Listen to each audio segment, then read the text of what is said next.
Assalamualaikum warahmatullahi wabarakatuh. Perkenalkan, nama saya Adara Kalvani Mazin dengan NPM 20268 dari kelas F.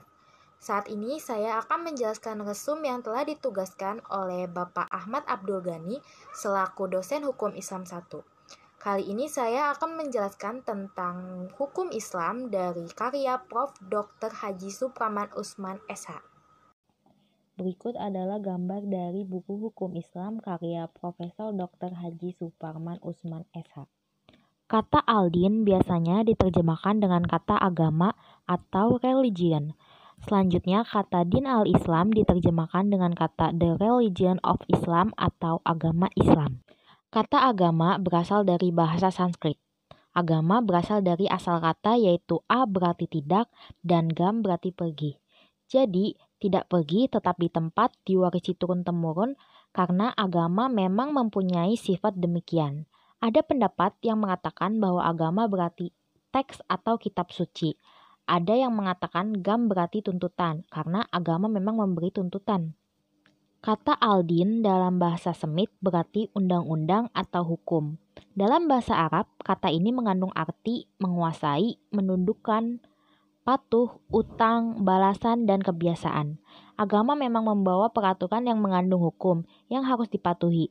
Agama memang menguasai diri seseorang dan membuat ia tunduk dan patuh kepada Tuhan dengan menjalankan ajaran-ajaran agama. Agama membawa kewajiban-kewajiban yang kalau tidak dijalankan oleh seorang menjadi hutang baginya. Sumber atau isi hukum atau rujukan dalam menetapkan hukum menurut pandangan Islam adalah kehendak atau aturan dari Allah Subhanahu wa Ta'ala, Tuhan yang Maha Esa. Kehendak Tuhan tersebut termasuk dalam firman-Nya yaitu Al-Quran. Jadi, sumber hukum Islam adalah Al-Quran.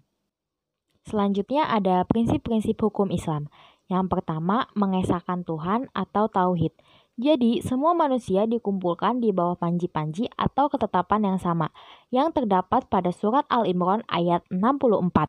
Yang kedua, ada manusia berhubungan langsung dengan Allah. Artinya, tanpa atau meniadakan perantara antara manusia dengan Tuhan.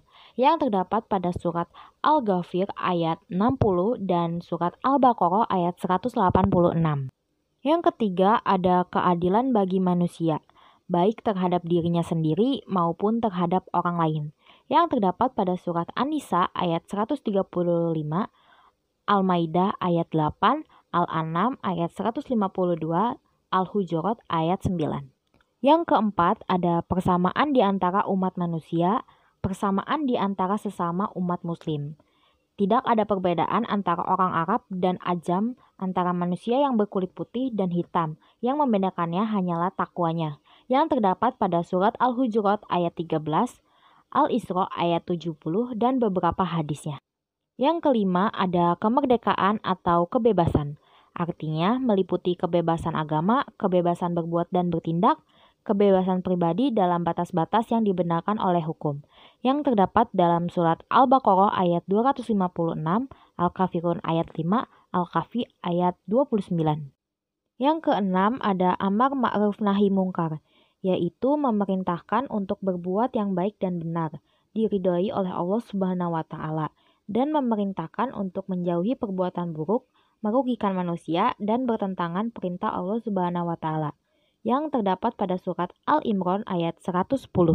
Yang ketujuh, ada tolong-menolong atau ta'awun, yaitu tolong-menolong saling membantu antara sesama manusia sesuai dengan prinsip tauhid dalam kebaikan dan takwa kepada Allah Subhanahu wa Ta'ala, bukan tolong-menolong dalam dosa dan permusuhan, yang terdapat dalam surat Al-Maidah ayat 2. Yang kedelapan, ada toleransi atau tasamuh, yaitu sikap saling menghormati untuk menciptakan kerukunan dan kedamaian antara sesama manusia, yang terdapat pada surat Al-Mumtahanah ayat 8 dan 9.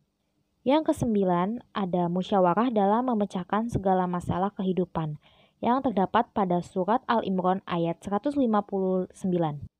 Yang kesepuluh, ada jalan tengah dalam segala hal, yang terdapat pada surat Al-Baqarah ayat 143. Yang terakhir, ada menghadapkan pembebanan kepada akal, yang terdapat pada surat Al-Hasyr ayat 2 dan Al-Baqarah ayat 75. Selanjutnya, ada ciri-ciri hukum Islam, Yang pertama, hukum Islam berdasarkan atas wahyu Allah Subhanahu wa taala yang terdapat dalam Al-Qur'an dan dijelaskan oleh sunnah Rasulullah Shallallahu alaihi wasallam. Yang kedua, ada hukum Islam dibangun berdasarkan prinsip akidah atau iman dan tauhid dan akhlak atau moral. Yang ketiga, hukum Islam bersifat universal atau alami dan diciptakan untuk kepentingan seluruh umat manusia. Yang keempat, ada hukum Islam memberikan sanksi di dunia dan sanksi di akhirat. Yang kelima, ada hukum Islam mengarah kepada jamaiyah atau kebersamaan yang seimbang antara kepentingan individu dan masyarakat. Yang keenam, ada hukum Islam dinamis dalam menghadapi perkembangan sesuai dengan tuntutan waktu dan tempat. Selanjutnya ada tujuan hukum Islam. Yang pertama, memelihara agama.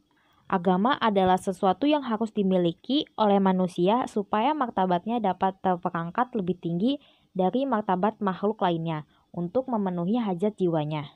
Pengakuan iman, pengucapan 2 kalimat syahadat, pelaksanaan ibadah, puasa, haji, dan lain sebagainya. Dan mempertahankan kesucian agama merupakan bagian dari aplikasi memelihara agama. Yang kedua yaitu memelihara jiwa. Untuk tujuan memelihara jiwa, Islam melarang pembunuhan, penganiayaan, dan pelaku pembunuhan atau penganiayaan tersebut diancam dengan hukuman qisyah. Yang ketiga ada memelihara akal. Yang membedakan manusia dengan makhluk lain adalah pertama, manusia telah dijadikan dalam bentuk yang paling baik dibandingkan makhluk lain. Dan kedua, manusia dianugerahi akal. Oleh karena itu, akal perlu dipelihara dan yang merusak akal perlu dilarang. Aplikasi pemeliharaan akal ini antara lain larangan minuman khamar atau minuman keras dan minuman-minuman lain yang dapat merusak akal, karena minuman keras dan minuman tersebut dapat merusak dan menghilangkan fungsi akal manusia. Yang keempat ada memelihara keturunan. Untuk memelihara kemurnian keturunan, maka Islam mengatur tata cara pernikahan dan melarang perzinahan serta perbuatan lain yang mengarah kepada perzinahan tersebut. Yang terakhir ada memelihara harta benda dan kehormatan. Aplikasi pemeliharaan harta antara lain pengakuan hak pribadi, peraturan muamalat seperti jual beli, sewa menyewa, gadai, dan lain sebagainya. Pengharaman riba, larangan penipuan, larangan mencuri, ancaman hukuman bagi pencuri, dan lain sebagainya. Selanjutnya, aplikasi pemeliharaan kehormatan nampak dalam larangan menghina orang lain, ancaman hukuman bagi penuduh zina. Selanjutnya yang terakhir ada kaidah-kaidah hukum Islam. Yang pertama ada al-umru bimaqsyidiha. Artinya segala urusan menurut niatnya. Kaidah pertama berkaitan dengan niat untuk melakukan sesuatu berdasarkan kaidah ini. Para ulama menetapkan niat merupakan rukun, bagian yang tak terpisahkan. Tanpa niat, perbuatan tidak sah.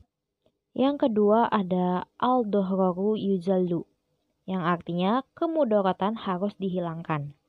Kaidah kedua berkaitan dengan prinsip dalam Islam bahwa kemudaratan atau kesulitan itu harus dihilangkan. Karena itu, dikala muncul kesulitan, maka hal yang dilarang boleh dilakukan. Yang ketiga ada al-adatu muhakkamatun, artinya adat kebiasaan itu menjadi landasan hukum. Artinya kaidah ketiga berkaitan dengan penggunaan adat kebiasaan manusia bidang muamalah untuk memelihara kepentingan mereka dan menghilangkan kesulitan. Yang keempat ada al-yaqinu la yuzallu bisyakka. Artinya, keyakinan tidak dapat dihilangkan dengan keraguan.